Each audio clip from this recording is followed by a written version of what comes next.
नमस्कार भी सभी कृषि साथियों को, मैं रामचंद्र चौधरी उत्कर्ष ऑनलाइन एजुकेशन पर आप सभी का हार्दिक स्वागत करता हूं। आज अपना जो सेशन रहने वाला है बड़ा ही विशेष सेशन रहेगा। जो कृषि प्रशिक्षक की तैयारी कर रहे हैं साथी, इनके पास लगभग 25 दिन का समय बचा है। तो इन लगभग 25 दिनों में, अंतिम 25 दिनों में कैसे तैयारी करें तब नैया पार होगी, तो इसके बारे में आज अपन चर्चा करने वाले हैं। देखो साथियों, कृषि प्रशिक्षक की तैयारी लंबे समय से चल रही है। स्टूडेंट्स के लगभग 2 साल से तैयारी कर रहे हैं। ज्यादातर बच्चे, एवरेज अगर बच्चों का देखा जाए तो 1 साल से कृषि प्रशिक्षक की तैयारी कर रहे हैं। जहां तक मेरा मानना है, कृषि प्रशिक्षक की तैयारी के लिए 2 महीने का टाइम, 3 महीने का टाइम है, वो बेस्ट रहता है। इतना सा टाइम में लगभग हो जाता है। उसमें क्या है कि थोड़ा पढ़ाई ज्यादा मांगती है। जो साथी लगभग साल 2 साल से तैयारी कर रहे हैं उनके लिए, और जो साथी नए थे, उन्होंने जो तैयारी शुरू की थी, उनके लिए आज इसमें विशेष बात रहने वाली है।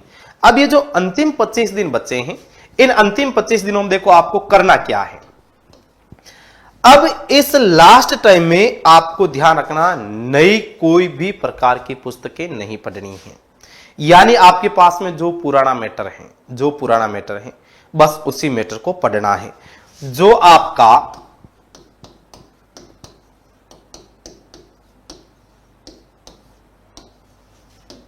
पुराना मैटर है,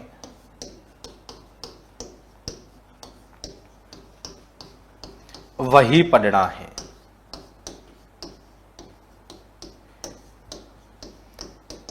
इधर उधर किसी के बहकाव में आके ऐसा नहीं कि यार उस पुस्तक से ये प्रश्न था, इस पुस्तक से ये था, आपको नहीं आ रहा तो आप भी उस पुस्तक में चले जाओ। नहीं, आपके पास में जो मैटर पड़ा है बस वही मैटर आपके लिए सफिशिएंट है। खुद के अंदर एक कॉन्फिडेंस रखना है। खुद में क्या है? कॉन्फिडेंस रखना है। स्वयं कॉन्फिडेंस रखो।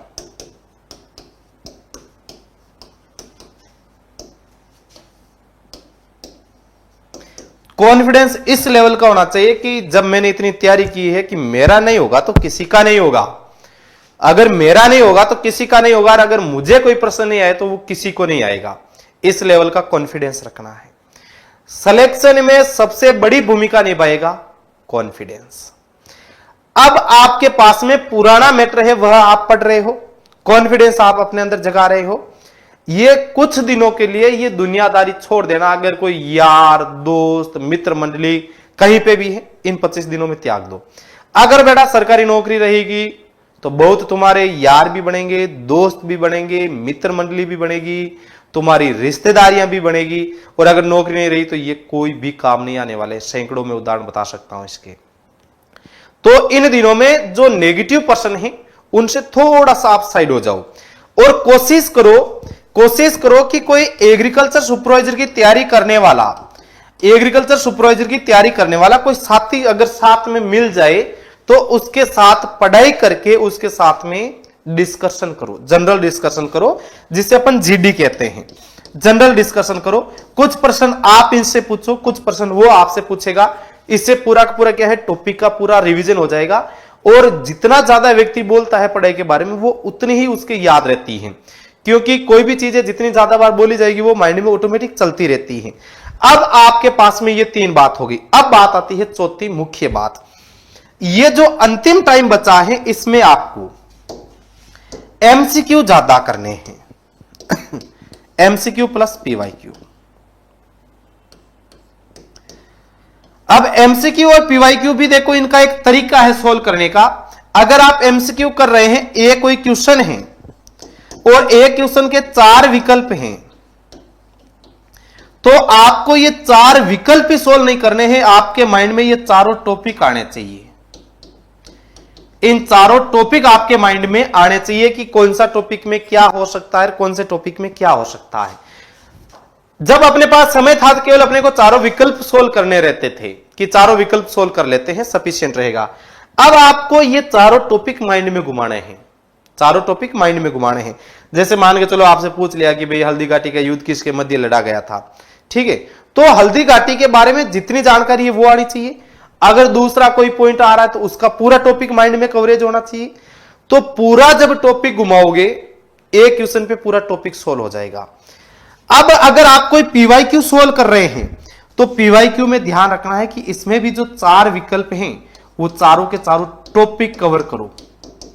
इन चारों के चारों टॉपिक करो। अगर आपको टॉपिक कवर नहीं हो रहा कोई बात नहीं, आपके पास में जो नोट्स है, नोट्स को खोलो, उस टॉपिक में जाओ और एक एक लाइन फटाक सी पढ़ लेनी। जैसे एक बार पढ़ते कि ये ऐसे होता है, ये ऐसे होता है, ये ऐसे होता है, ये ऐसे होता है, पूरा क्वेश्चन माइंड में छप जाएगा।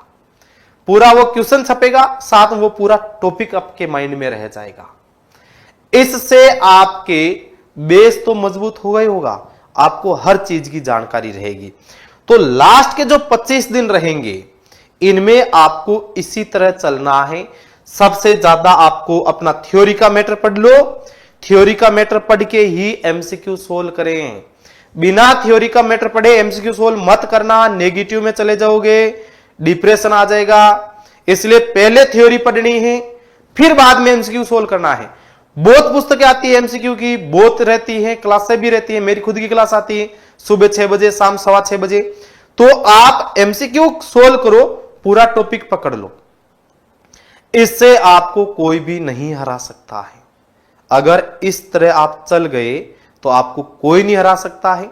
सिलेक्शन आपका आराम से हो जाएगा और ईमानदारी के साथ पढ़ना है। अब जो 25 दिन है एवरेज मान के चलो 10 से 12 घंटे पढ़ाई, एवरेज मान के चलो 10 से 12 घंटे पढ़ाई करनी पड़ेगी। रिवीजन ही रिवीजन करते रहो, आप रिवीजन ही रिवीजन करते रहो। दिन में अगर आप 12 घंटे पढ़ रहे हैं तो मान के चलो कि आप 8-9 घंटे आप केवल थ्योरी का रिवीजन कर रहे हैं, 3 घंटे आपके लिए सफिशिएंट है एमसीक्यू पीवाईक्यू के लिए।